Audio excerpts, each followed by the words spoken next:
6 মাসের মধ্যে নির্বাচনী রোড ম্যাপ চায় বিএনপি। দলটির স্থায়ী কমিটির সদস্য সালাউদ্দিন আহমেদ বলেছেন, ভোটের জন্য নির্বাচন কমিশন, পুলিশ প্রশাসন সহ বিভিন্ন সংস্থার সংস্কার 3 মাসেই সম্ভব।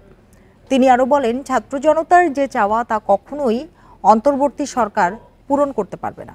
এ দায়িত্ব নির্বাচিত সরকারের। ফ্যালকন অ্যালুমিনিয়াম, নির্ভরতার প্রতীক।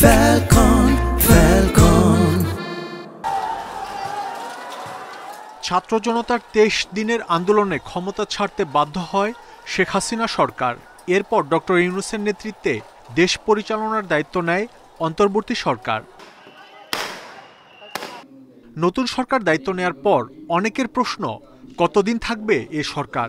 বিএনপি সহ বিভিন্ন রাজনৈতিক দল জানিয়ে দিয়েছে, যতদিন গণতন্ত্রের পক্ষে থাকবে এ সরকার ততদিন সমর্থন দেয়া হবে। আমরা তাদেরকে সেই সহযোগিতা দেব যতক্ষণ পর্যন্ত তারা গণতন্ত্রের পক্ষে থাকে।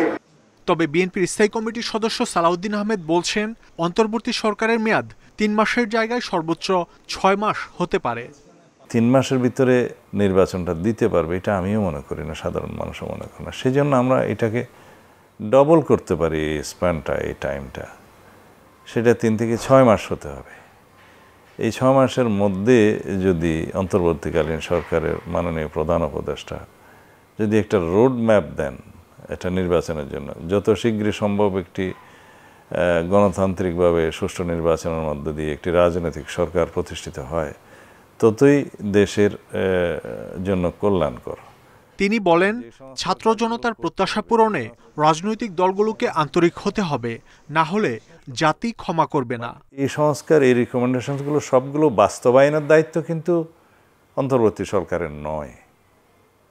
তারা সাজেস্ট করবে পরবর্তী রাজনৈতিক সরকার এসে, যাতে ইলেকশনের আগে আমাদের ম্যানিফেস্টোতে এই প্রতিশ্রুতিগুলো থাকে।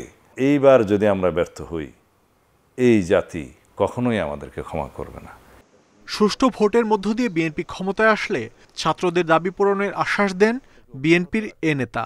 ভবিষ্যতের যে সরকার প্রতিষ্ঠিত হবে তারাও যেন কোনো স্বৈরাচারী আচরণ না করতে পারে। মাহমুদ শরীফ, ইন্ডিপেন্ডেন্ট নিউজ, ঢাকা।